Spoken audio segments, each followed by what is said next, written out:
मैंने ट्रेडिंग में अपना $1500 लगाया ताकि आप लोगों को रिस्क ना करना पड़े अपना पैसा। तो मैं आपको बताता हूँ मेरा कैसा एक्सपीरियंस रहा। मार्च 2024 में मैंने अपना $1500 बाइनेंस में डाला था। तो मैंने $1500 डाला, जिसकी मैंने day 1, day 2, day 3 series upload की टिकटॉक पे, इंस्टाग्राम पे, यूट्यूब शॉर्ट्स पे कि यार मैं सीखूंगा, फिर मैं आप लोगों को बताऊंगा इज इट वर्थ इट और नॉट। तो मार्च में मैंने बाइनेंस में अपना $1500 डाला। उस $1500 का क्या हुआ, सबसे पहले आप लोगों ने देखा होगा मैं फ्यूचर ट्रेडिंग कर रहा था। तो फ्यूचर ट्रेडिंग में कभी कभी मैंने 1500 को 2000 भी किया, 2000 को फिर मैंने वापस 1000 भी कर दिया, कभी 900 800, तो 10-12 दिन ऐसे चलता रहा। पर इन दी एंड मुझे जो हो रहा था ना इशू, मेरा 900 पे फंस गया आके।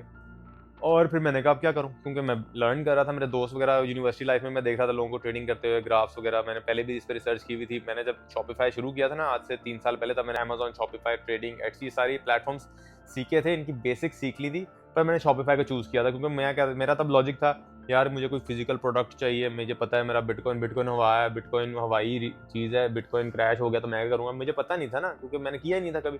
जब खुद कुछ किया नहीं है तो आप उस पर कैसे अपना पॉइंट ऑफ व्यू दे सकते हो, पर्सपेक्टिव कैसे दे सकते हो। इसलिए मार्च में मैंने पर्सपेक्टिव नहीं आपको दिया ट्रेडिंग पे, क्योंकि मैंने की नहीं कभी। अब मैं दे सकता हूँ क्योंकि मुझे साल हो गया, मैंने अपने $1500 को $32,000 किया। तो I can give analysis on it और आपको मैं गाइड कर सकता हूँ कि कैसे मैंने किया, क्या वजह थी, क्या स्ट्रेटजी थी।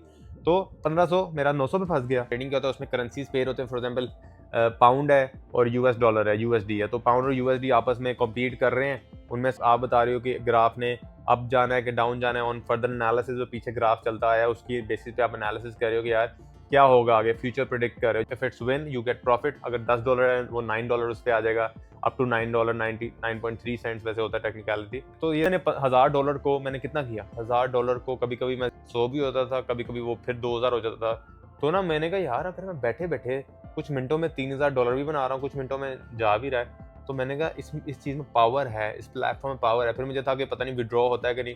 तो मैंने विड्रॉल सबसे पहले विड्रॉल डाल के देखा, वो विड्रॉल वापस भी हो गया, मतलब पैसे मेरे वापस बाइनेंस में आ गए। मैंने कहा यार चीज़ तो लेजिट लग रही है, क्योंकि कुछ मैंने सुना था यार कि ये विड्रॉल नहीं होता, ये मार्केट में रूमर्स आपको पता हर चीज़ के होते हैं। तो विड्रॉल भी हो गया। फिर मैंने कहा यार दिस थिंग इज लेजिट। फिर गोल्ड का मैंने 10% गेन करना है, और 10% रूल की वजह से मैं कुछ मंथ्स में उसको 1000 को कितने पे लेके $32,000 पे। उसके बाद अब तो मैं $10,000 भी दिन का निकाल रहा हूँ लीडर बोर्ड पे आया। अब मैं नहीं कर रहा, मैं $5,000-6,000 बस निकालता हूँ दिन का, और बस, क्योंकि I am focusing on some other projects. 1.5-2 lakh dollar महीने का जो 5-6 करोड़ बनता है, आई थिंक इट्स गुड। अब मैं आपको जरा 10% रूल बता दूं। 10% रूल का मतलब है अब मेरा $1000 अगले दिन $1100 हो रहा है तो मैं ट्रेडिंग रोक रहा हूँ अपनी। $1100 कर लिया, बस ट्रेडिंग खत्म। अब अगले दिन मैंने 1100 को फिर 10% उसका गेन करना। उसका 10% क्या मतलब 110। अब वो फिर मेरा कितना हो गया, 1210। तो इन शॉर्ट 10 दिन के बाद मेरा जो $1000 है वो 2000 से भी ज्यादा हो गया होगा। और अब वो 2000 का 10% अगर मैं करूंगा अगले 10 दिन, वो 4000 से भी ज्यादा हो जाएगा। ऐसे वो 8000 हो जाएगा। 4000 जो है वो अगले 10 दिन में, मतलब महीने के अंदर, महीने के बाद मेरा 1000 जो डॉलर है वो $10,000 हो जाएगा। तो ये पावर है 10% रूल की, अगर आप मनी मैनेजमेंट के साथ चलते हैं।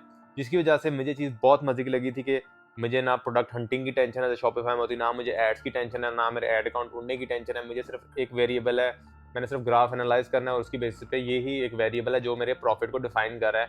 अनलाइक शॉपिफाई जिसमें मेरा प्रोडक्ट हंटिंग एक वेरिएबल है, मेरी प्रोडक्ट एडवर्टाइजिंग एक वेरिएबल है, मेरी एड क्रिएटिव की जो एड क्रिएटिव की फटीग है वो एक वेरिएबल है। पर when it comes to trading ये चीज़ें वेरिएबल नहीं थी। तो मुझे पर्सनली ट्रेडिंग बेहतर लगी। पहले मुझे टू बी ऑनेस्ट मुझे ट्रेडिंग में कूल नहीं लग रही थी यार, कूल मतलब मजे की चीज़ नहीं लग रही थी कि यार मैंने कहा मैं शॉपिफाई किंग हूँ ना, ये लोग कहते हैं, तो मैं उससे ज़्यादा मुझे खुशी होती थी। मैंने कहा ट्रेडिंग किंग मज़ा नहीं आया, पर पैसा बनाने में तो मज़ा आ रहा है टू बी ऑनेस्ट। तो ये नहीं, इसका ये मतलब नहीं है कि मैं शॉपिफाई अपने स्टोर्स बंद कर दिए। मेरे स्टोर्स चल रहे हैं। मेरा अभी एक और बड़ा हैवी प्रोजेक्ट लॉन्च होने वाला है, और आपको पता है मैंने कोरियर कंपनी भी लॉन्च करनी है जो कि मतलब $2-3 मिलियन का प्रोजेक्ट है, मतलब 80-90 करोड़ का कोरियर कंपनी।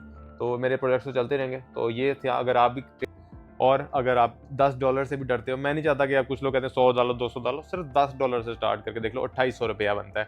क्योंकि शुरू करो, डू समथिंग फॉर योरसेल्फ। मैं अगर इधर बैठा हूँ 23 साल का लड़का, कतर के सबसे महंगे होटल में बैठा हूँ, सुबह अभी वीडियो के स्टार्ट में अंधेरा था, रात के 4-5 बजे वीडियोस रिकॉर्ड कर रहा हूँ, अपना काम कर रहा था, हल्के पड़ गए काम कर करके। मेरे पीछे बच्चे नहीं रो रहे। मेरा लाहौर में 40-50 करोड़ का मेंशन बन रहा है, मेरी ई-ट्रॉन जीटी खड़ी हुई है, मेरे डाले खड़े हुए हैं, ठीक है। इधर बैठा हूँ, दुबई में सब कुछ पड़ा है, फिर भी रात के 4 बजे क्या मुझे मौत आई है कि मैंने काम करना है इतना, क्योंकि मेरा विजन है, मैंने कुछ भी नहीं उखाड़ा।